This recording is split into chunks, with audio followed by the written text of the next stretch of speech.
if you're to see these two with the Eight of Pentacles, if you got the three together, it didn't make any sense to the man I was reading tarot for, and because the Eight of Pentacles is work, and these two together are literally the Roman Catholic Church.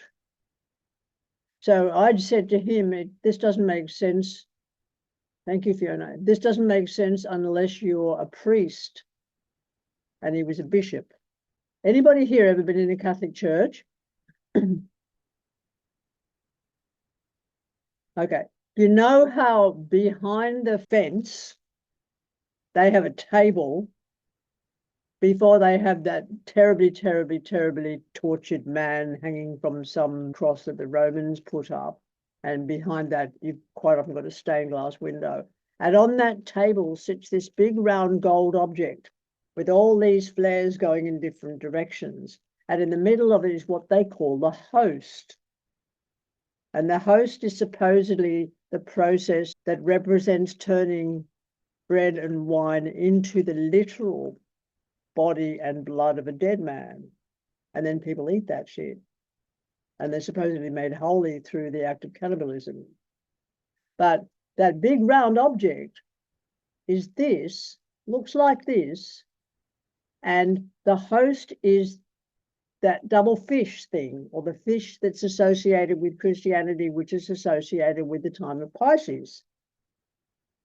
So it's not a big leap to know that with the work card, the Eight of Pentacles, what you're looking at is somebody who works in the Catholic Church. Now, if it was simply the Hierophant, you'd be looking at religion in general, and very often the Catholic religion, but it wouldn't have to do with the words the Catholic Church. With the Eight of Pentacles, it's somebody who works in the Catholic Church. Can you see that what I mean? I just think it's worth noting, first of all, because the Page of Cups can be really misrepresented in many instances. And what I'd like you to understand is how the mind will flip to an absolute outcome like, hey, this is the Catholic Church. The reason I'm bringing this up in the first place is the insides of your brain will do a mathematics process. You get me? So rather than thinking, if it was just the Page of Cups, that it's the child that is a water sign, a Pisces, Cancer, a Scorpio child, which it can be, that it's also being cups symbolic of art, which it can be. When you put it together in groups, you've got to reset your brain as readers in such a way as you go, where's this twist? And the twist will depend on who you're sitting with. I think every day as a reader, I go out on a limb and I take a leap of trust in myself. And that's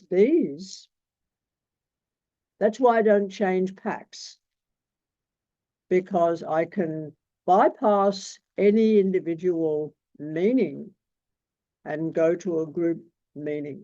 The Page of Cups with the Hierophant, I'm still talking about the Catholic Church, but it's not about a person who works in it. So it's like you take the ages, we've come into the metaphorical age of Aquarius, we're coming out of the metaphorical age of Pisces. These can be anybody, get lots of ideas around the idea that the actual precession of the equinoxes and how they 2.5 thousand years worth of each one, and what happens when we progress across. And I'm saying that particularly because of the fact that Pluto is doing its little dance between sort of with Aquarius. So it's just come out of the sign of Capricorn, and being in the sign of Aquarius, of course, it's working with both Saturn and Uranus, planetary wise, which you probably also need to take into account. I think it's got to do with the art being associated with Pluto, crossing that abyss that links Bina and Chesed. And when it moves from Pisces into Aquarius, we have a very big change of ideals and ideology. And what's happening, of course, even at the beginning of that change, is that every country we're looking at is in disruption. Humans are demanding accountability. Okay, so That's just to cover the That's weirdness question. of thinking. Then the other thing I'd like you to also remember when you're reading is something that I almost have no explanation for, and it's called a brain popper. The brain popper is when you get a boom, like a punch in the intellect, in the head, with a knowledge associated with it.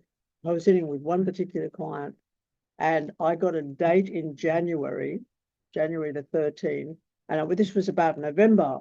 He's in the middle of shuffling, and I said, January 13th, your entire life changes. He was a lawyer, and he'd booked his ticket to leave his wife and move to Sydney to move in with another woman on January 13th. He'd already set it up. But it's when you get the booms in your brain, in your thinking, and it's not preceded by a little bit of connection, it's just a straightforward statement. Please make a note of those things. Even if you're in the middle of a reading, it could be worth you having a notepad to the side that goes, don't lose this. Law. Yes. Is that boom connected to it's something in you, like your intuition? Because you mentioned before how we need to do the work on ourselves to be able to be clear to do this work. That's been a lot of what the Kabbalistic work, the 10 weeks were all about. The way we can both be fully present and yet objective simultaneously. How to almost compartmentalize your own sense of psyche, your own sense of self, so that when you're reading tarot, you're actually possessed by the person that you're reading for. It's the very big difference between someone who's reading tarot and somebody who's chucking out runes. Tarot, you've really got to learn the lot. You're going to have more experiences in life than a fucking bucket of monkeys, I'll tell you that. And the majority of them are going to be, what the fuck am I going through right now? And half the time you won't find out until retrospectively. So it's that whole idea of if you talk about a spell before it happens, it doesn't happen. If you talk about it after, nobody believes you anyway. And an example of that is Thursday this week. I did a plummet into, I can go into extraordinarily depressed states. And depression is not being down. Depression is nothing. It's absolutely fucking nothing.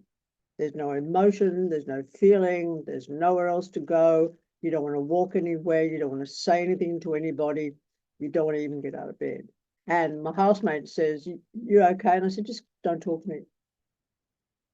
No, there's nothing to try and work out. And so this morning I'm talking to my son who's living in Jigai, and Thursday was massive floods up there. Huge thunderstorm. He's driving in towards Lismore to encounter a semi on the side of the road. It's got an excavator on the back. It's got an entire tree has landed on that, and the power lines were down. And the person who was almost crushed within the excavator couldn't be got out. And no one had seen him. No one had been past him. And so Jared had to go through the process of phoning 000, getting the emergencies, and it was all over the area. We may hear about the wild weather, the wild, insane weather that's happening in England and Wales at the moment, but we don't hear about what's happening in our own environment. These depressions have lasted for me for up to 2 weeks at a time. And during those 2 weeks, I do my best writing, funnily enough.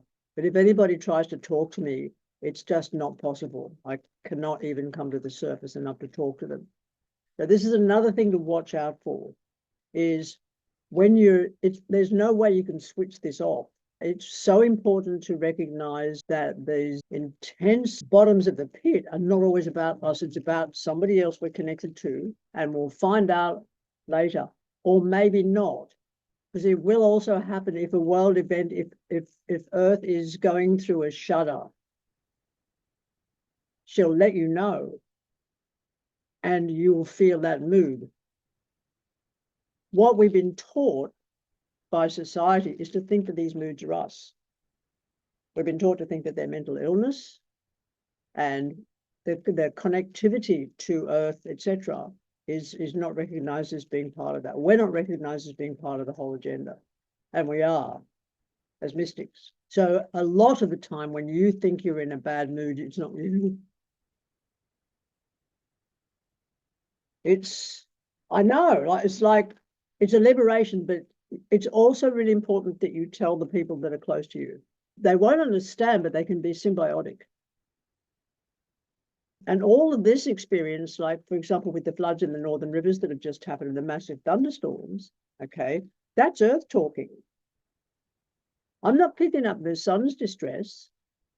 I'm picking up an area that I've shared water with, I've shed skin on, therefore I'm an animal connected to an animal holt, okay, H-O-L-T. And this is why the village won't want you in the middle of it, which is another thing that's really important. The village will put away its witches. It'll put away its mangakok. It'll put you away from the center. So if you're not going to be popular for yourself, only for your skill. All these things, I think, need to be taken into account before you go, you're all going to do this anyway, aren't you? But it's handy having somebody who's done a little bit of work before you, who's bought a little bit before you, and has continued it nonstop. So, having said that, let's go into them. Ace of Cups. End up moody, you mean worse than it's already been? Oh, fuck yeah. But it's like, what will happen, Mira, is that you become 3D. It's important to look at all the different kinds of psychology. And I watch a lot of documentaries on body language because I'm trying to work out if I'm psychic or if I'm picking up what that person's saying through the 80% of their body language, through the air, if they're in my presence, if it's the air that they're breathing, if I'm breathing in the knowledge from their cells. And it also then brings up the concept or the construct of time and whether these events have already happened, because if we know light is immediate but matter follows, so the matter of a person could be following into the energetics of what they've already experienced. Can you say that last part some more? It's a quantum understanding that light and matter are simultaneous, but light occurs everywhere at once, and then matter has to catch up. Theoretical Big Bang, light, boom, it's there. It's there. It's not even within seconds. You can't even count it within seconds. It's just it's there. And then slowly but surely, the materialism of planets and meteors, etc., they spread out throughout the so-called universe. Well, this is the theory anyway. And so the same thing, as far as I'm concerned, is with tarot, is we're collapsing the wave. So it's almost like Schrodinger's cat, insofar as, is the cat in the box? Because if a person didn't come and sit with you and get their cards done, would these events actually happen? Well, they've come and got their cards done, so there's no point in sort of asking the hypothetical question, is there? I don't know anybody who hasn't had their tarot done, except the person I'm living with, and she's sort of pissed off that I know her, because I won't read her cards because I know her. But the other thing I said to her, because she asked me again, but I said, in the whole 2 years I've been here, nothing much has happened, so what would I have told you? Every single one of you is going to have some fucking awful experiences. You have to be able to get as many as you possibly can within your grasp so that you know what you're recognizing when you're sitting with somebody. People can theorize about the idea of domestic violence, for example. They can theorize about the idea of somebody utilizing what's called coercive control. And all of these terminology, you need to learn them. We all need to learn what a narcissist behaves like in difference to someone who's a sociopath. They don't blink, by the way. Ace of Cups. You got your finger in the air, Mira. What are you going to say? Yeah, can I share something before we go into the Eight of Cups? Yeah. I haven't found a place to talk about this at all before, but basically how you described tarot's possessing us is what happened to me when I started reading astrology for people, but no one told me that that's what was happening, and I didn't want to tell anyone that that's what was happening for a number of reasons. Firstly, because it would make me sound crazy, but secondly, because it would make me sound sort of too psychic, as if I was controlling something, or I didn't want it to sound like a party trick because it wasn't that. But as some of you know, I have lots of different costumes from working in costuming and face painting and all sorts of stuff. So I would feel at times possessed to wear a different thing to speak somewhat differently. The readings were all very different, but more than that, I discovered that maybe within, say, 3 days before the reading, stuff would happen in my life that was relevant to the person's chart. And sometimes it would be as simple as all of my housemates would clear out and the house would be clean and perfectly harmonious. And then I would read for the harmonious person. And sometimes it would be a nightmare and I'd have horrible arguments and a certain person would come into my life and it was so overwhelming. And then I'd be, dealing with it in the middle of the night or crying at the end of the day. And then I'd think, hang on, that's exactly like this signature in this person's chart. And I'd have this little moment. And that sort of question, would this have happened to me if I wasn't reading for this person? See, I don't know, because actually, it always happens. And from my point of view, it's why I never read tarot for a person who wants to book in on the day. I'd usually give a minimum of 2 days before I'll see them. And in that 2 days, it's not that I can't cope, but I can't. Something has to line up.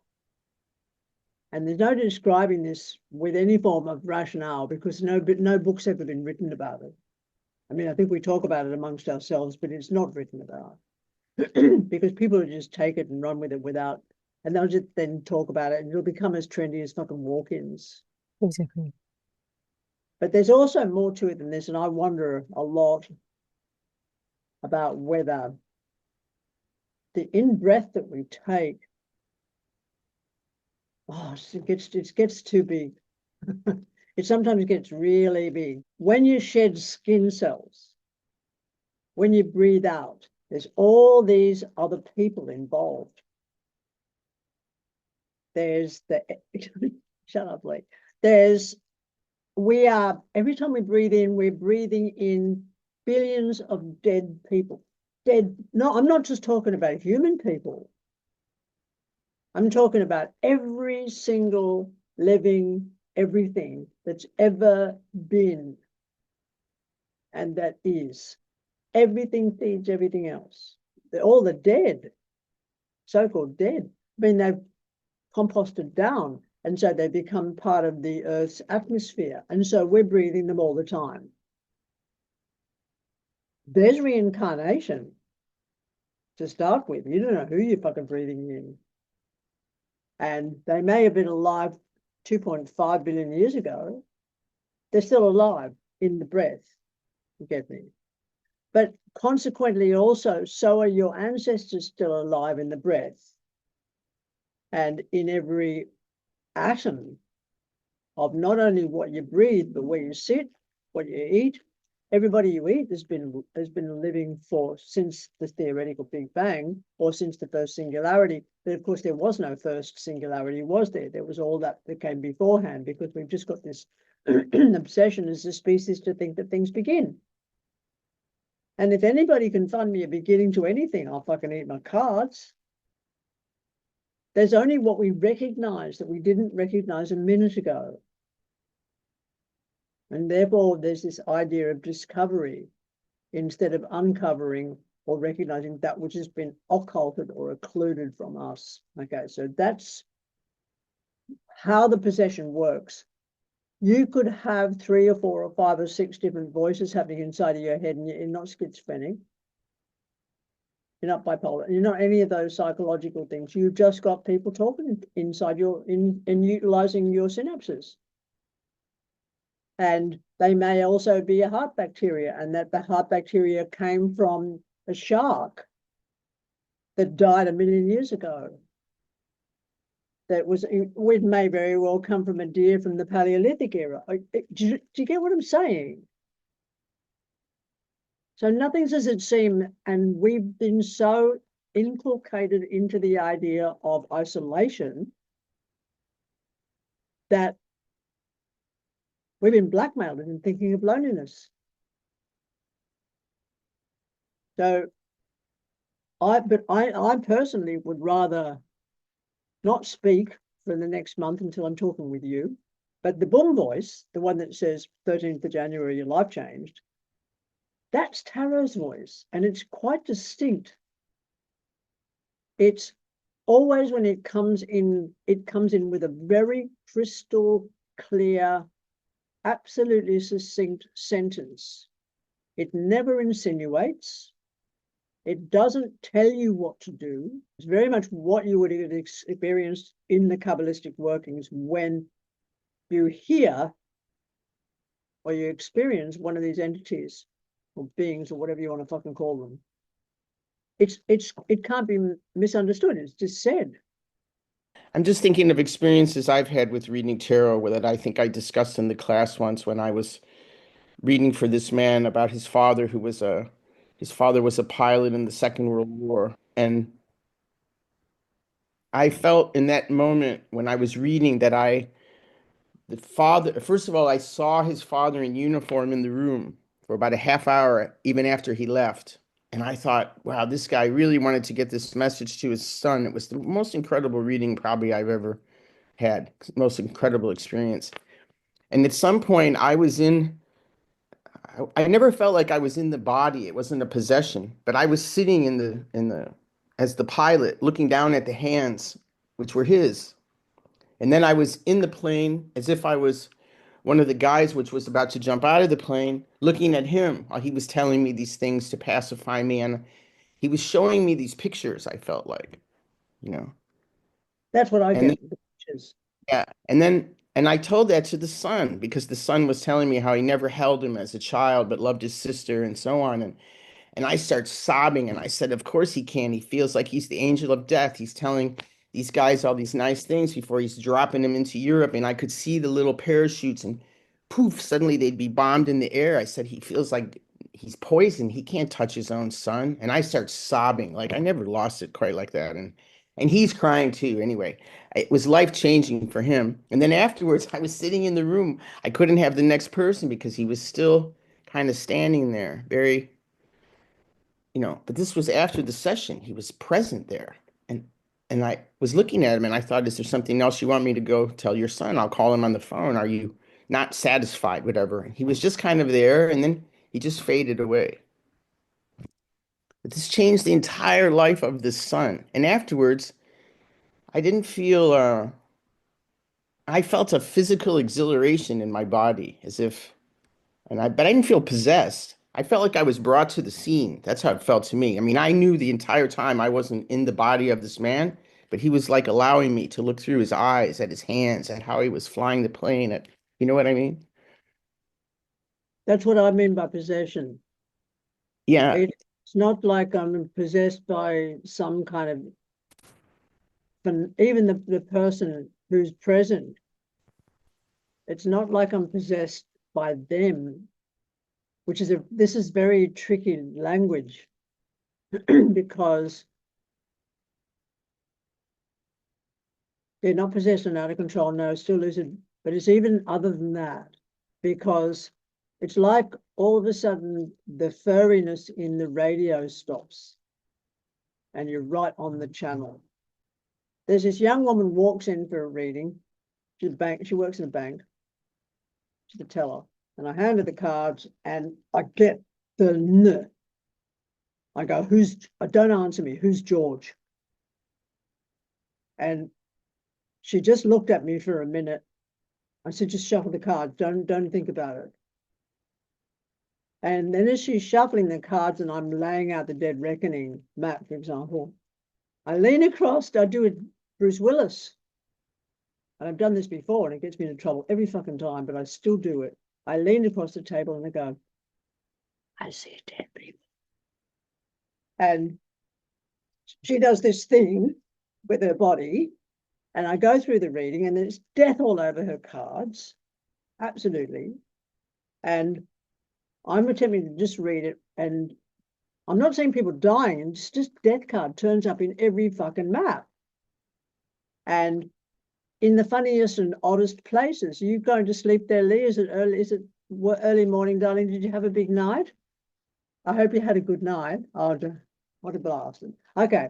Anyway, her first question is, am I mad?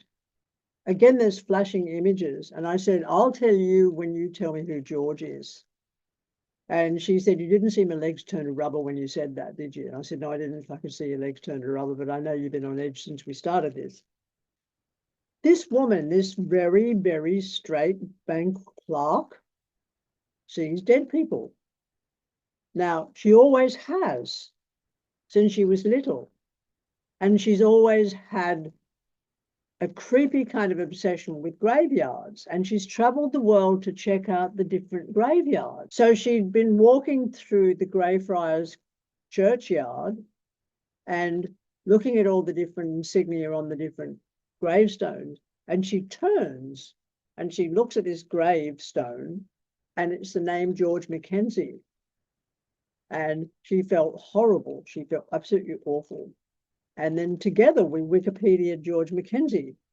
And turns out George Mackenzie is a Scottish man who had all these Protestant people put in a barn and burnt to death. I mean, I think there's about 167 of them. Total fucking murderer. And she's brought him back with her. So there's another weird thing around possession. And she says, okay, I wanted to stop, but she said, because I wake up in the night, and she said, there'll be a man behind the door. She said, oh, there'll be the man at the end of my bed wearing a clown's head. And I just went, it's just not going to go away, because it wasn't. And to get used to it. And I actually said to her, welcome to my world. But you'll get those flashes as well. Who's George was one of them. So you'll get them when they just want to get a message through, like what you're saying, Narcia.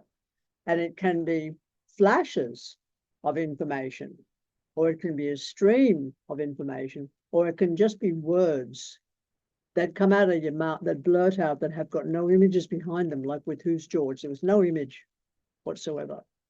So I really get a hit that it's never just one thing or another, but it's symbiosis is probably a better term than possession, but I've just always called it possession, but nothing to do with The Exorcist.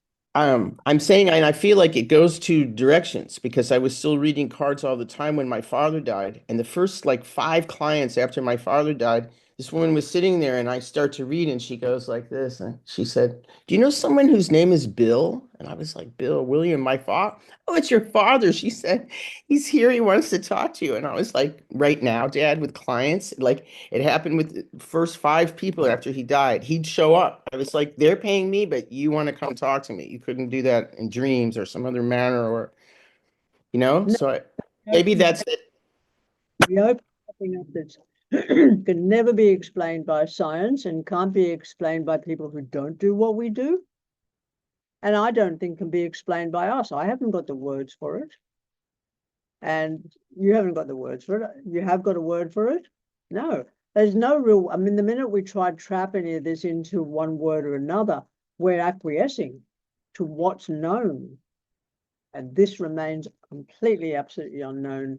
So if we can gather as much information, it's constantly going to teach us. And the way it will also teach you is to give you, I mean, there's 2 things to be aware of. And one of them is when you're going to get a whole run of people that you think you're making a mistake.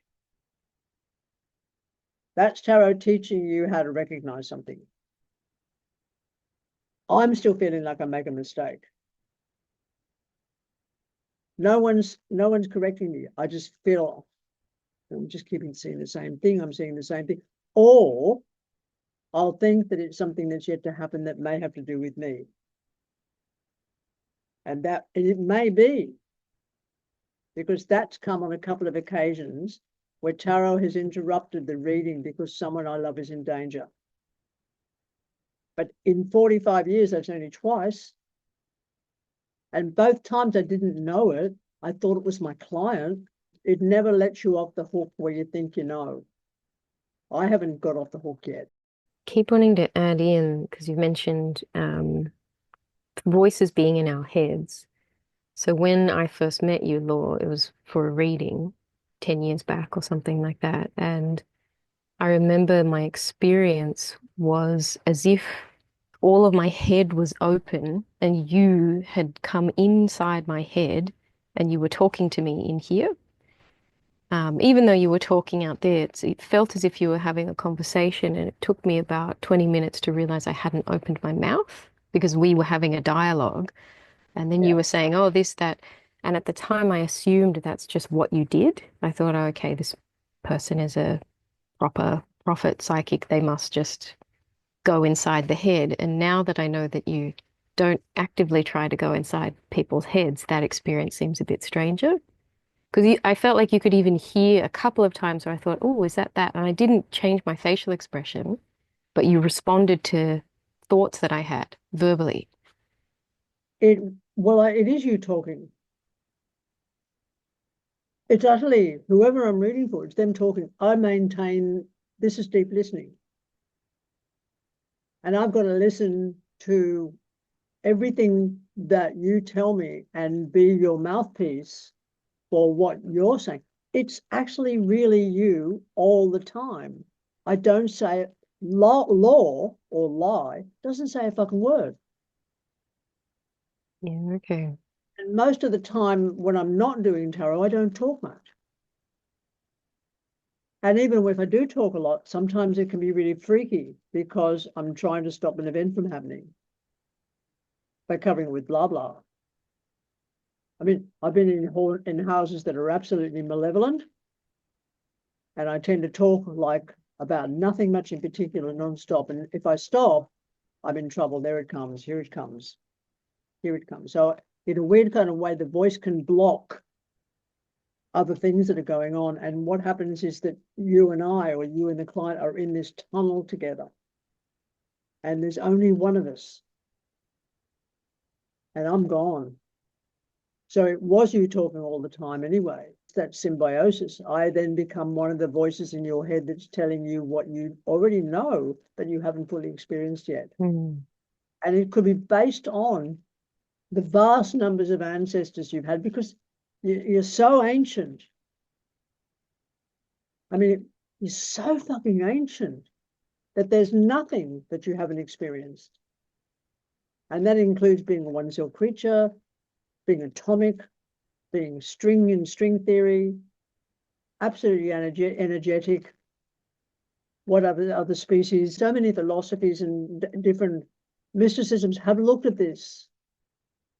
And they may say you're going to be an alligator in a future life. Hail, Anglo-European people very often think that we go boing, boing, boing, boing, boing, rather than being absolutely spread and connected, for lack of a better expression, to Mother Earth. We are Mother Earth, and therefore we're all creatures, trees, rocks, stones, environments, ecosystems, etc., and atmosphere. Of course, we can pick up what's going to happen. And of course, when you're sitting with somebody else, you're actually one person. I once had it said to me by a friend, beautiful expression, I see myself through seeing you see me. And I haven't forgotten that. And I think that's actually what that means when the idea of me opening your head. I haven't. I see you, you feed me the information, I feed it back to you. And it's just a simple way of being. There's a need to be able to be, life to be separate from itself, to be able to enjoy itself, for to be able to self-love through the reflection of itself. And I don't think that anything is, here comes an utterly immoral statement. I don't think anything's immoral. I don't even concede the idea of right and wrong. There is what it is. And over a course of 2, 10, 50 billion years, doesn't matter. And the assumptions of right and wrong or morality have got to do with, again, religious ideology. They've actually got nothing to do with the larger aspect of Earth as what Earth is. The experiences of everything. I think of situations like concentration camps. I think of what life might have been like under Cyrus of Persia, all the way sort of historically as much as I possibly can. I like to look at as much history as I can so that I can go, I was there, I'm there, I can get it, and feel it in my body so that when I read cards, that'll come through. And therefore we'll be able to know desert, and I'll know whether that desert is the Baja, whether that desert is Saudi Arabia, whether that desert is the Simpson, whether that desert is going to be somewhere like Siberia, which is considered a tundra desert. The other thing you've got to get is a vast vocabulary